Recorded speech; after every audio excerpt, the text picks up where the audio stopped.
Welcome to Duquesne Student Television. I'm Luke Henny alongside my partner, Brentaro. Today, we are here to talk to you about our predictions for the upcoming 2020 NFL season.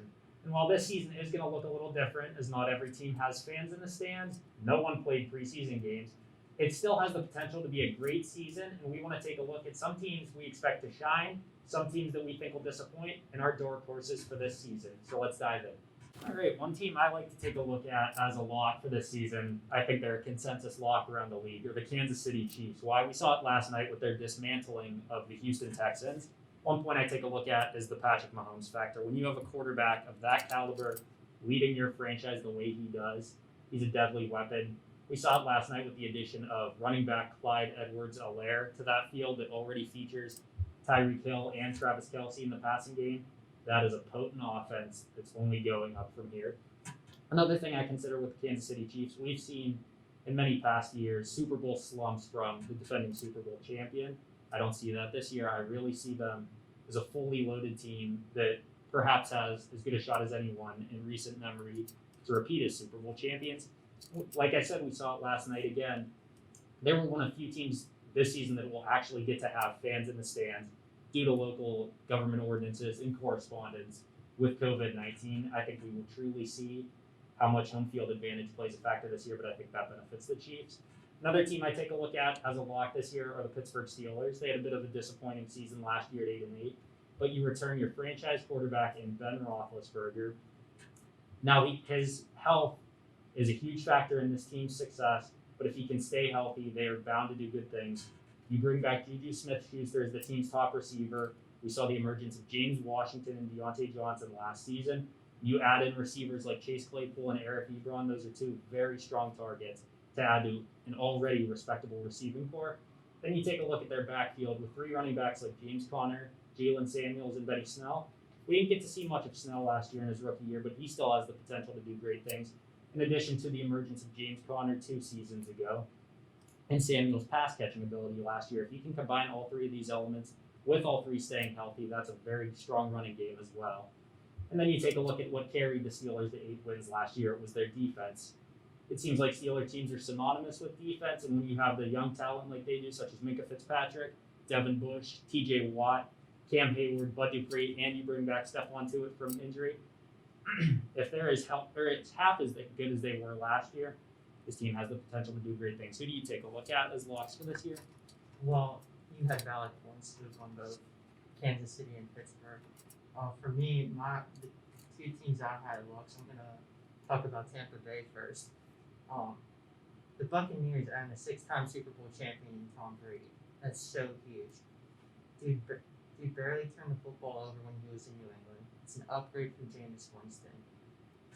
Speaking of Tom Brady, look at him last year though. Didn't have many weapons though, but now you have him throwing the football to Mike Evans, Chris Godwin, Rob Gronkowski, Cameron Braid, and maybe if OJ Howard does better, that would be a good sign. That's a good receiving core right there. And just this past week, they added Leonard Fournette, who was the running back for the Jacksonville Jaguars for the past 3 years. He's going to be helpful for Tampa Bay since he recorded 1,152 yards last year. That was just by himself in Jacksonville. The top two leading rushers last year for Tampa Bay combined 1,194 yards. That's like Fournette rushed like 40 less yards. That's impressive. And you add LaShawn McCoy for Tampa Bay as well. That he might not be the LaShawn McCoy from Philadelphia there, but he's that type of guy that you kind of want on your team to provide leadership, and he could probably give Leonard Fournette some pointers and just simply help him out to even become a better running back. Now, Tampa Bay's defense might not be the best, though, but they will be led by Jason Pierre-Paul and Levante David, though. But another guy on their defense that we should all expect to play well is Antoine Winfield Jr. to make an impact. I mean, probably the reason why I'm saying that, Luke, is just because of his father, Antoine Winfield Sr., though, who played 14 years in the NFL for the Bills, Vikings, and Seahawks. That if Antoine Winfield Jr. listens to his father, he could be just as good as he is. And another team I want to take a look at as my lock is the Green Bay Packers. Aaron Rodgers, their star quarterback. it's hard to pick against Green Bay when someone who has that much talent, that much arm strength, and who has a high winning percentage in the NFL.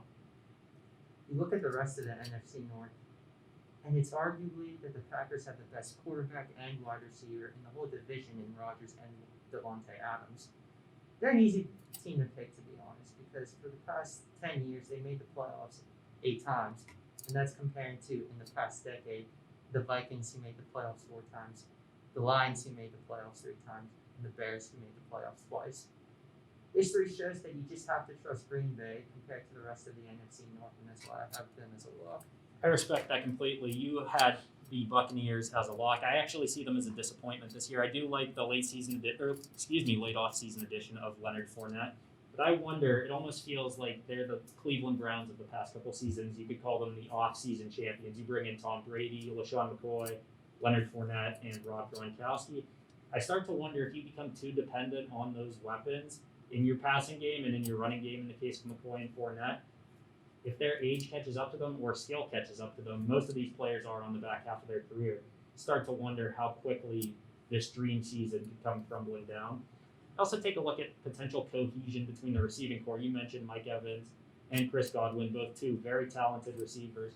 But we've seen in the past teams with two-star talents such as Antonio Brown and Le'Veon Bell right here in Pittsburgh.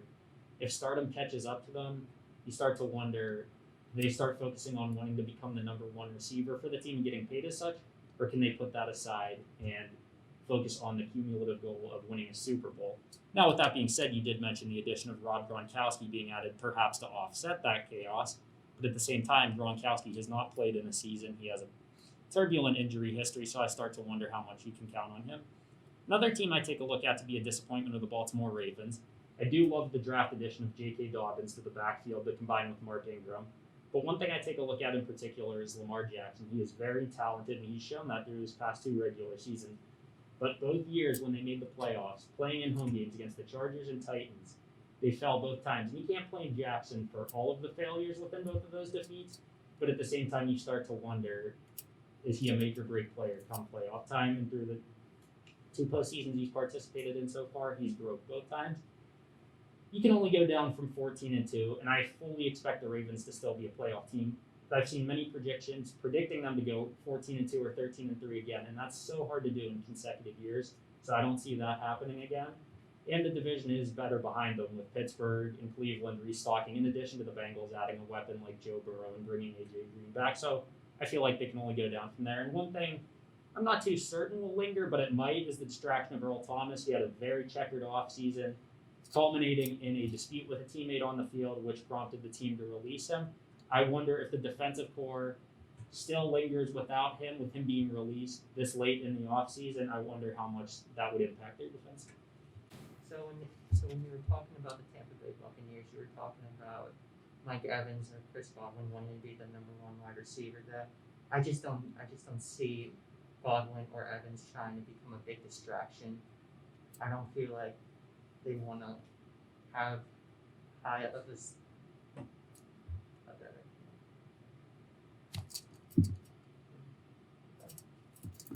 So as you said about Chris Godwin and Mike Evans wanting to be the number 1 wide receiver there, I just don't feel like both of them have that mindset. I just feel like they both have the mindset in wanting to win games, and that's why I think Tampa Bay was going to be successful there.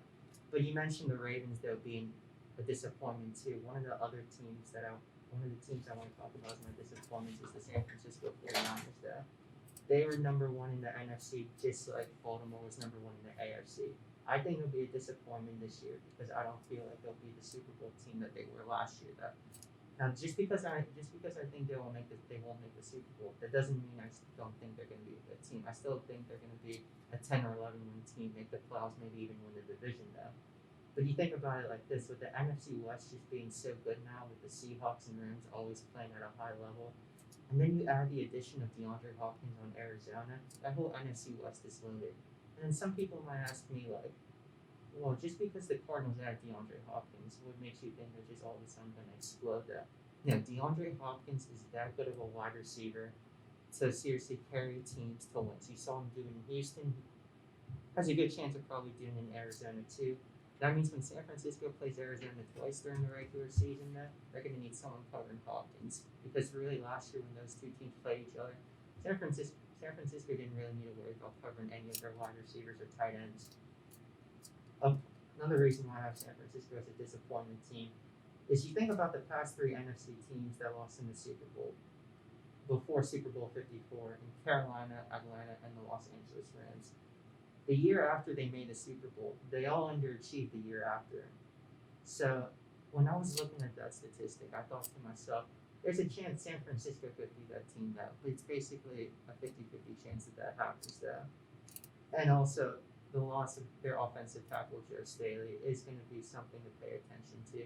They probably can't replace him with another offensive lineman though, but Joe Staley's just a Hall of Famer in my opinion, just has so much experience though, so we'll see who they can replace. But another disappointing team I had was the Buffalo Bills. I like the addition of Stephon Diggs, and Devin Singletary is probably going to be the team's leading running back for the future though. But I just look at the history, and like even though Buffalo's made the playoffs 2 of the past 3 years, when's the last time they won a playoff game to me? Like, they just need to win a playoff game. They need to win the division too, because in the past 3 years when they made the playoffs twice, they weren't even like division winners there. The Bills did also add Josh Norman though, but he's not the same Josh Norman from his Carolina days and in his early days in Washington though. But if he finds some way to figure himself out in Buffalo, maybe they could be better. But I just don't see it until I see the games being played and the wins being produced though. I can totally agree with that. You mentioned perhaps the Arizona Cardinals as a sleeper team. One team I take a look at as a sleeper are the Houston Texans. They're not getting much love. They did fall to the Chiefs in week 1, but I don't really see why they don't have any love. I think it's easy to hate on them when they trade DeAndre Hopkins away. But you get back a running back like David Johnson, had an unbelievable 2016 season. He's been a little down with injuries the past few years. We saw in their week 1 game with Kansas City how good he can still be. And if he serves as a number 1 running back and the star that he was in 2016, I think you can arguably say that they might have won the DeAndre Hopkins trade. Now, time will still have to tell that, but it's still out there. One thing I'd like to point out with the Texans, over the past decade or so, they've been a consistent playoff team, but they were an early round exit. Why? Usually it was because of their quarterback production, whether that was from people like Matt Schaub or Brock Osweiler. Those just aren't the quarterbacks that are going to get you over the hill. I think Deshaun Watson has the potential to do that. He's still young. He got his extension this past offseason. His consistency and his play on the field makes me very optimistic about the Houston Texans. And as I mentioned, they did get rid of Hopkins via trade to Arizona. But at the same time, if there's any receiving core in the league that can withstand a loss like DeAndre Hopkins, I believe it's the Texans. You bring back Will Fuller and Kenny Stills, 2 very dependable receivers, in addition to bringing in Randall Cobb via free agency and Brandon Cooks via trade. Now, some of these some of these trades and signings do have injury history. But if they all work out, that is a very formidable wide receiving core. And another team I take a look at, they have gotten some love the past off seasons and it's blown up, are the Cleveland Browns. We mentioned with the Buccaneers that they have aging talent that they brought in this past off season. The Browns have talent, but what I like about them is how young their talent is. You have 2 tight ends in Austin Hooper and David Njoku, 2 very formidable tight ends, in addition to having Jarvis Landry and Odell Beckham as wideouts. You've loaded up for Baker Mayfield, and I like what he can do with his arm, so I really see that as a strong suit of this offense. In the running game as well, we saw the emergence of Nick Chubb last season.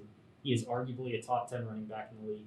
When you think about that with the fact that you combine him and Kareem Hunt, Hunt did miss half the season last year with a suspension, but having those 2 in the backfield is very dangerous and can pose threats to the rest of the AFC North. Another thing I take a look at, as I mentioned, their talent is young. They have a solid defense as well, built around Myles Garrett, Denzel Ward, and Olivier Vernon. Obviously, there have been some distractions with Myles Garrett and his saga with Mason Rudolph, but if he can put that aside and just focus on football, I think the Browns are in very good position. I didn't like the coach in Freddie Kitchens. I didn't think he fit the system right. I think he was a quick hire. I love the addition of Kevin Stefanski, longtime Vikings offensive coordinator, as their new head coach. I think he has the power to do some great things in Cleveland. Wow, that's interesting. If you have Cleveland as one of your sleeper teams, I totally agree with you with Houston being a sleeper team as well. I think they can win the AFC South as well. Let me tell you my two sleeper picks now. The first team that I think would surprise a lot of people is the Washington Redskins. Now they went 3-13 last year though. I don't expect them to like go above 500 though. But if they can win seven, you know what? I could see them going 800. If they could win 7 or 8 games, that would show that they improved from last year. So let's think about this.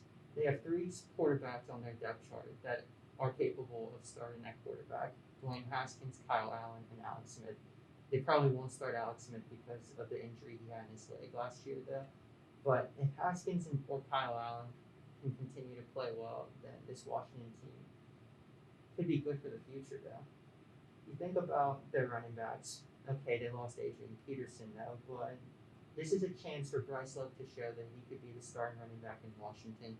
And then this is Peyton Barber's chance to show Tampa Bay that they shouldn't have released him and they should have kept him and signed him, though. You look at now Washington's defense there. They have Ryan Kerrigan, Chase Young, Landon Collins, Kendall Fuller, and Thomas Davis Sr. You might think to yourself, Thomas Davis Sr., why'd you bring him up there? Even though he's like older there, he can provide leadership and he can be the mentor for rookie linebacker Khalid Hudson from Michigan now. I really do expect Khalid Hudson to have a very big rookie season just due to the fact that Thomas Davis Sr. could give him a lot of mentorship and a lot of advice going into the future. Another cornerback, I should say, that the Washington football team added this offseason is Ronald Darby. Ronald Darby didn't do good last year in Philadelphia.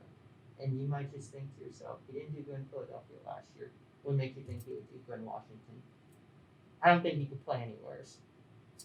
When he was on the Eagles last year, he gave up the most passes and the most passes completed and the most passing touchdowns there. Ron Rivera is going to make sure that Ronald Darby does not play that bad this year. And speaking of Ron Rivera, he's their new head coach this year. He has a winning percentage of over 500. He's helped lead a team to the Super Bowl in Carolina back in the 2015-2016 season. And he's just a coach that just knows how to win games. He did with Cam Newton. And then when I was doing the research on this yesterday, the fact that one of their quarterbacks on their depth chart is Kyle Allen, who was Kyle Allen's previous head coach before he left Washington, Ron Rivera. So perhaps like they can, what should I say? They can make a new brand, start fresh together in Washington now. And my other sleeper pick, people might say like, why is this your sleeper pick? But I have the New England Patriots. That people obviously think they're going to do bad because the loss of Tom Brady, though. But the addition of Cam Newton is not the worst of a downgrade. I think that Cam Newton is one of the most athletic quarterbacks. The man can throw the football, can run the football, and he's really hard to tackle though. So that, and the fact they go in for like less than $1 million, something like that, though, like that's a steal for New England. But another reason why I have New England being a sleeper pick, and another reason I expect them to play well is because the return of Sonny Michel, who recorded over 900 rushing yards last year. If Michel continues to play well and Cam Newton finds a way to find his identity back in New England, this team could once again win the division now. But then people say, what about their defense? They lost Kyle Van Noy and Jamie Collins there. But like I still just look at all four defenses in the AFC East, and I just still think New England has the better defense though. As we made our blocks, disappointments, and sleeper picks, this season's going to be really good, especially with all the off-season transactions that happened between Tom Brady going to Tampa Bay, Phillip Rivers going to Indianapolis, DeAndre Hopkins going to Arizona. It's going to be interesting to see who wins the Super Bowl this year. There's going to be a lot of competitive games throughout the whole division now, and it's just going to be fun to watch this Sunday. It's going to be the continuation of Week 1 and the continuation of the whole season now. So that's all the time we have today. For Brentaro, I'm Luke Kenny. you've been watching Duke King Student Television.